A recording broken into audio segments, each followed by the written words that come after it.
Welcome to Eyes on EB. I'm Rachel Botnick, and I cannot contain my exuberance, my enthusiasm, and my utmost appreciation for being welcomed to your farm. This is Dave Chagnon. I want to make sure I say it correctly. They won't know who it is. Right, and we're at Fresh Ponds Farm, and we were brought here because Dave won Middlesex County Farmer of the Year, but I can't express, I have learned so much just sitting here having this brief conversation with you beforehand.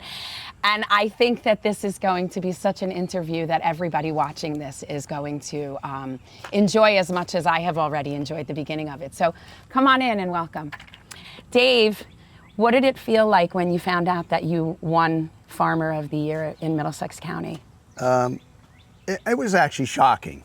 Really? For a lot of different reasons. Okay. First of all, I didn't really realize not the requirements, but what goes into selecting a Farmer of the Year.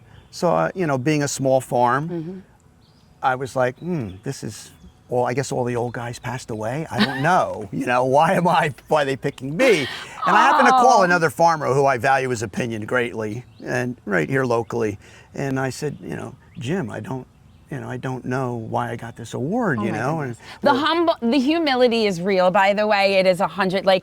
This is not performative. You are just a beautiful human being, and go on. So anyway, amazing. My friend who's a farmer, Jim, said it's not the commodity you grow. Right. It's not the size of your farm. It's what you add to agriculture. It's your heart. Right. It's your heart. It's the heart that you bring to it. He said, excuse me.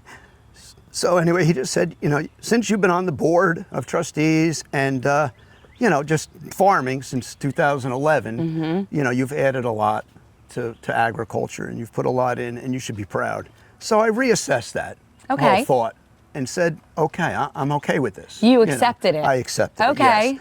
And so I'm happy to get it. I'm proud to get it, It's terrific. And because it's from your peers, that's just even right. It's it just means like a lot the icing more. on the cake, right? Yes, definitely. Yes, definitely does. That's pretty amazing.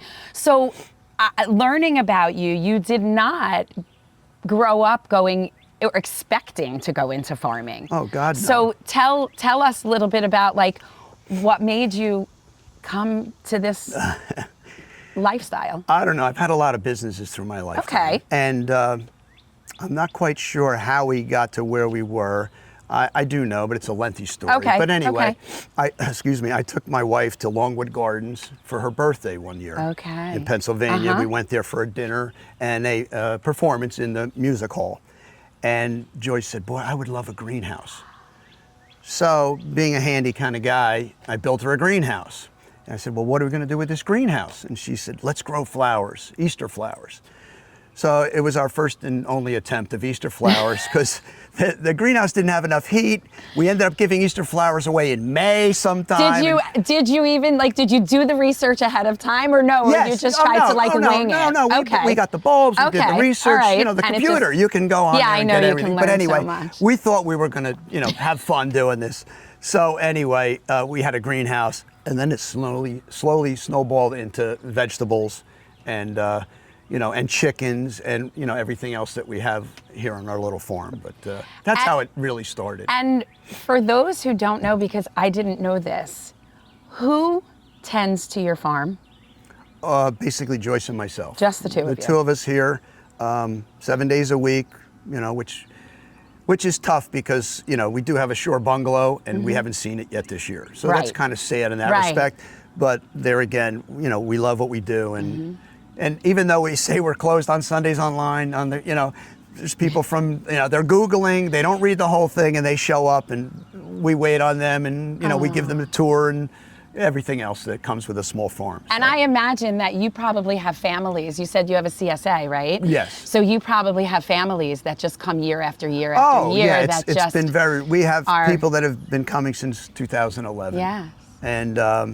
And then, of course, in this area, a lot of people become empty nesters, and then a CSA doesn't work for them. Right. I mean, I've had good friends that, you know, from East Brunswick, where I grew up, that came here. They said, "Oh, we want to do the CSA, Dave. We want to do the CSA." And I was like, "Sure, it's a lot of food. It's a commitment. You know, you have to cook." Right, you have to cook. And you know, you have to cook. So they Right. both couples joined the CSA after the first season. They came back and said, "Dave, you know, it's too much food, just too much." I said, and then the other couple came and said, "Too much," same thing. Yeah. And I said, "Well, you know what?" And we all know each other. Why don't you guys share Half, a basket? right. You know? So they did that the second year, Still. and they came back second year. "Dave, it's too much." Still too And I much said, food. "It's not too much, guys. You go out to eat too much." Yeah, it's a commitment. That was the thing I told you in the You beginning. had to cook. It's a commitment. You have to cook. And yes, and it's funny because my background was in the restaurant business. Oh, okay. And, you know, locally, Yeah. pretty much locally. And so my passion is our little market where I make all the jams and all the pickled stuff and products. And so when Wow. people come and I give them a kohlrabi and they're not familiar with a kohlrabi vegetable, and I go, "Look, this is what I do." I mean, you can go online and look, but this is what I do, and this is what I like, and try that first. And so there's that personal touch to the CSA. You know, we put out Wow. lemonade and cookies. And you know, our members come and they can park over there if they have kids and go see the rabbits and the chickens, and they can come up here and by the parking area here and have lemonade and cookies. And every week it's a different cookie, and the kids come out and they're like, "Oh, Joyce, what did you make this week?" You know, and they're excited about it. Wow. So it's all good in that respect. You are a true community, and you grew up here. You Yes, grew up grew in up. East Brunswick. Yes. So you chose to, Yeah, I didn't move to too far. literally plant your roots. Yes. In- Pun on words, I'll take Right, it. exactly. I love it. I love a pun. In East Brunswick, and I think that's even more beautiful. And Yeah, it's great. That to me is that's a generational thing that you can't. Well, yeah, that you and- can't get Right, that many you can't- other yeah, places, you're not right? gonna get It's that an anywhere authentic, else. I still have organic. friends that Right. stop here. They bring Right. me a cup of coffee, and they're like, "You got a minute?" And I'm like, Yeah. "Okay." So then let me ask you, what's one crop that you're most proud of this year? Actually, would be our patty pan squash is really beautiful. Okay. We took it to the market the other day, and a lot of people don't know about patty pan squash. Right, I It's don't a even know what that scalloped is. edge So what- pancake type Okay. squash. But you know, our tomatoes were beautiful this year so far, so we're happy with that.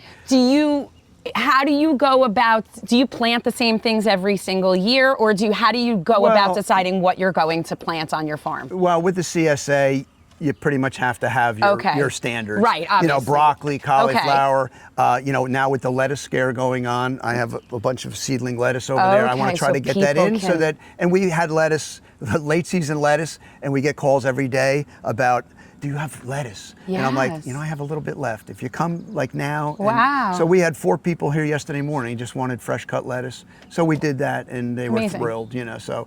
But so you have your regular standard items. Okay. But I try to plant something different. Right, like, You know, so what makes you maybe purple decide? broccoli, Okay. or purple cauliflower, or cheddar cauliflower, just something different. Fun. So yeah, fun stuff. That's amazing. That's awesome. Radicchio, which most people don't even Okay. buy at the store. It's a cabbagey type Right. vegetable. So we grow that. You know, just little different things. All right. And what's something you've learned from farming that you wish you had known before you started that might have made your journey a little bit smoother? Well, the time that you have to put in is Interesting. you know. In a good way.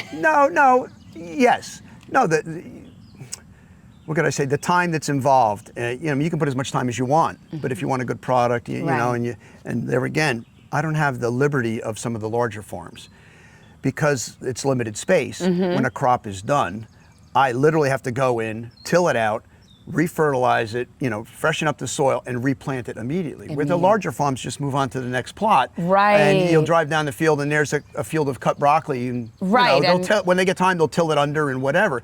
So, and there again, basically we just grow for our CSA members. Okay. So, you know, we have like 50 members and we really can't exceed that too much more because of the space. Right. So, well, that's pretty much it. I mean, All it's right. just the time, I would say. The time. And The and there time. again, you know, it's the years of experience knowing what your soil will grow.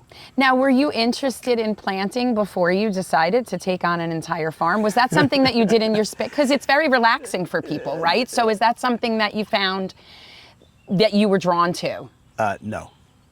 Blatantly no. No. Wow. No. As a child, I thought it was kind of ridiculous. We had a family garden. There were 5 of us. I had 4 siblings, and on Saturdays we had to go weed. And I'm like, it who was a wants to go chore. weed this garden on Saturday morning when everyone's out playing? You know. And I'm like, Dad, tomatoes are, and this was years ago, tomatoes are cheap. Why are we trying to grow? The rabbits are eating everything. Chipmunks and squirrels are destroying everything.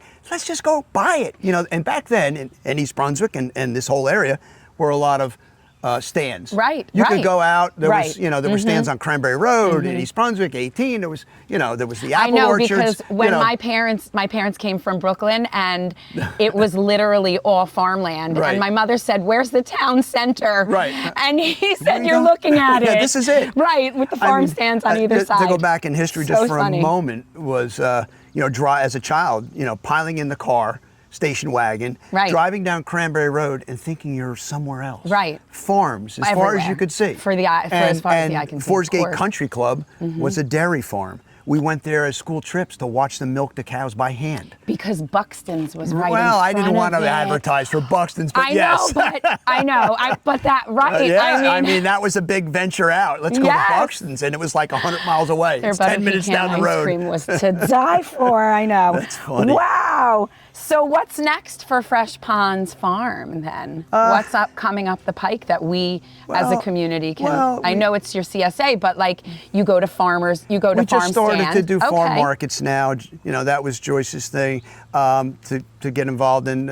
We started with the North Brunswick Farm Market the last couple months. Yes, Joyce is starting to put together some floral arrangements and starting to get into flowers, which seems to be very popular now. So we're trying to carve a little space out for her Right. to, you know, do what she likes, enjoys, instead of, you know, buggy lugging and weeding Right, and you know, right. that kind of thing. Yeah. So this way everybody's happy. It's such a beautiful place.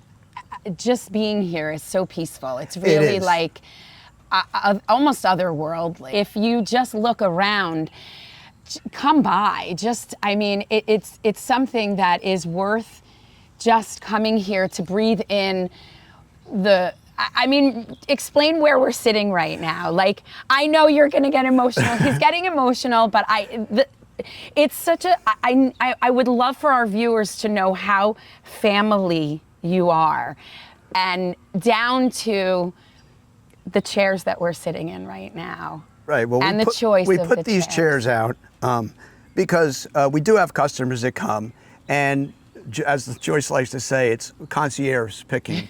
You know, where we literally go out and pick the fresh vegetables while they sit here. Wow. So I mean, where else? Come I on. mean, you where know. else are you going to get that? So these chairs, we put them out. It's Joyce's mother's, my mother's rocking chair, and my great grandmother's. There's a little one off to the side that's slightly shorter, and it's It's like it's Actually, it's almost 4 generations of family.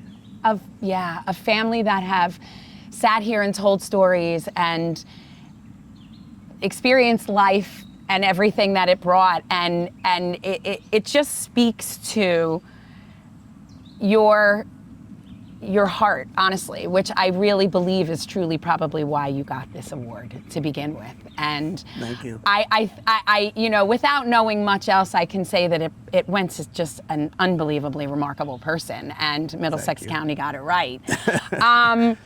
This place is fantastic, and I'm just honored that you gave us the opportunity to share your story, because I know that it's not comfortable for you. Well, it is and it isn't. Yeah, you know. and I mean, I'm happy to support agriculture and put that out there. Right. I'm proud to get the award, but I just like to fly under the radar most of I the know. time. So. But what would you say as a farmer you are most proud of overall? Oh, just this place. This place. This was a horse farm. So, Wow. and it was overrun, Wow. and it was Yeah, because that was the paddock, right? This was Like, all that paddock was the area. paddock. Yes, it Yeah. went all the way around, and we converted it into a fruit and vegetable farm. Through the years, we're still working on it. We have a lot of work to do to get it to where it's self-sustainable. you know. Okay. And things there again, tractors break, the greenhouses fall apart, things just decay as time goes on, and weather and everything else. So it's an ongoing project, but we're trying to find our niche to keep our CSA going. Our members seem really happy. And so that's kind of the future, I hope. Okay. You know. And if you had some advice for anyone who wanted to become a farmer, what do you think one thing that you would, a piece of advice that you think would be really important for them to know ahead of time? Well, you have to have a good work ethic. You need that because it's that kind of job. And that would be the first thing. You have to be serious. Okay. It's not a game. It's really it's a big commitment. We use that word a lot, commitment. Whether you want to do retail business or CSA or farm markets, whatever it is, you just want to be proud of what you grow and what you put out, no matter what the commodity, whether it's grain, soybean, any of this stuff. You want to be able to go to market and be proud of that. And what you so the work ethic is the big thing, putting the time in and putting a good product out. All right. What do you think your legacy is?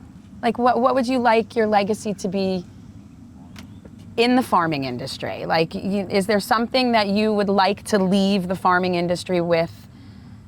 Well, I don't plan on leaving right away. No, I know, but I'm just making a joke.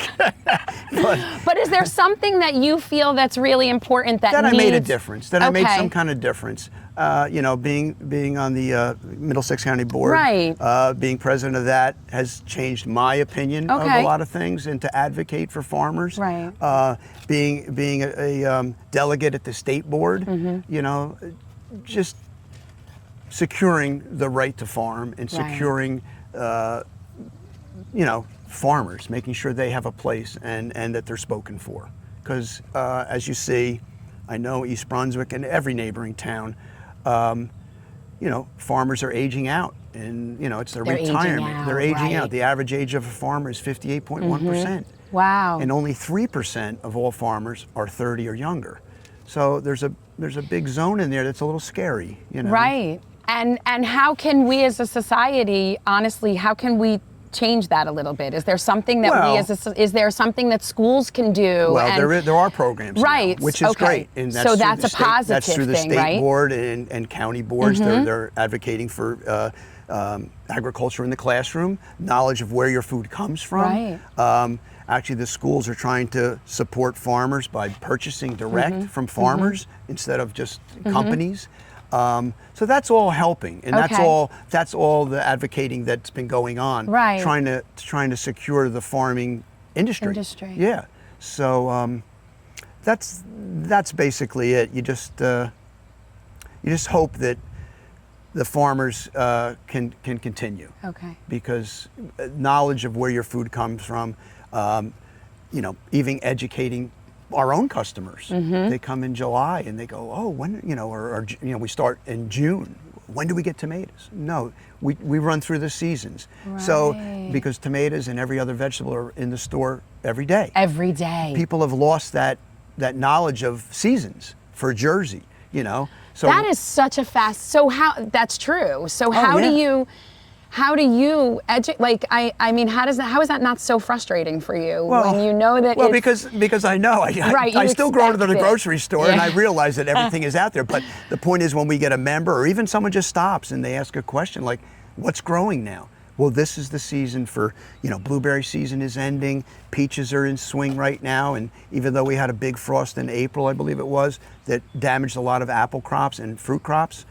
Strawberry crops were damaged, like up to 90%. Right. So the whole East Coast got hit really hard.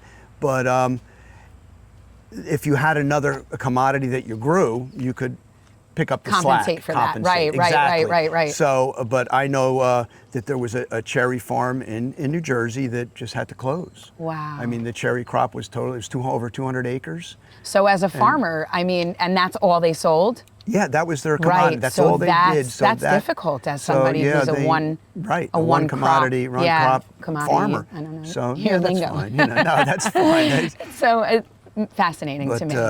So that's that's the important part. I think, is educating the public. Education. And like I said, it goes on, and here comes a customer now, I believe. Here comes a customer. Amazing. What do you want to leave our viewers with? One thing about farming, about CSAs, about anything. Well, there again, just knowing where your food comes. Support local agriculture would be the biggest thing I could say. Support local agriculture, because it is fading away. And you know, without the support of the public, it's going to. And I know that the prices might be a little higher, but it's fresh. Right. It's, you know, it's at their fingertips. And the experience is worth more.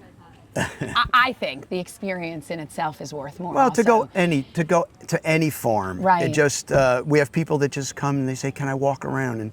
And I'm always leery about that for insurance reasons and everything else. And I'm like, all right, well, I'll go with you. Right. And let's, you know, you want to walk around, you want to look at this and that and the other. We're very small, so it's a quick tour. Right. You know? But you know, we did a couple school tours, and that was interesting. 2 years ago, we did a school tour from South Jersey, and they came up. It was a busload of agricultural students down in Gloucester, I think, pretty far away. And I'm like, why would you come up here? Right. I mean, you have farms like crazy down there. They're all big 5,000 acre farms. We want to see what you're doing, the different types of farming you're doing. You're doing field farming, you're doing tub farming, you're doing, you know, all different kinds of, you know, stuff in pots. All different types of farming. And because of the heart.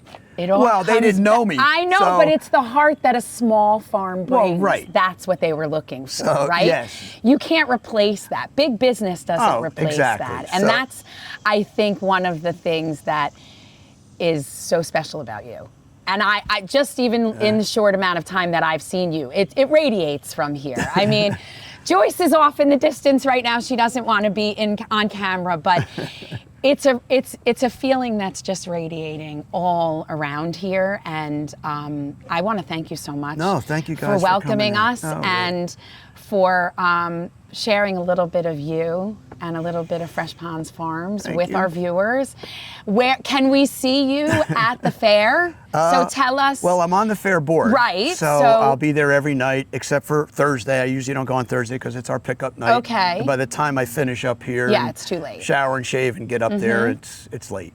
But if you are walking around Middlesex County Fair this coming week and you see Dave, just say hi, because you'll be a better person just because of the interaction. And I'm a better person for sitting here just for this short amount of time, Dave. I'm so grateful to you for being part of our community, because I too grew up here. So just it's great. It's why we all love East Brunswick so much, and it's that bit of what you and I were talking about. Right, it is. That was there a long time ago, and it's still here. It's different, but it's still there. It is still here, and I want to thank you from the bottom of my heart as a community member in East Brunswick. Thank you. And Joyce, who's off it, for just being who you are, and congratulations on your award. Thank you very much. Congratulations. Thank you. Thank you. Thank you so much, Thanks. Dave. It's been awesome.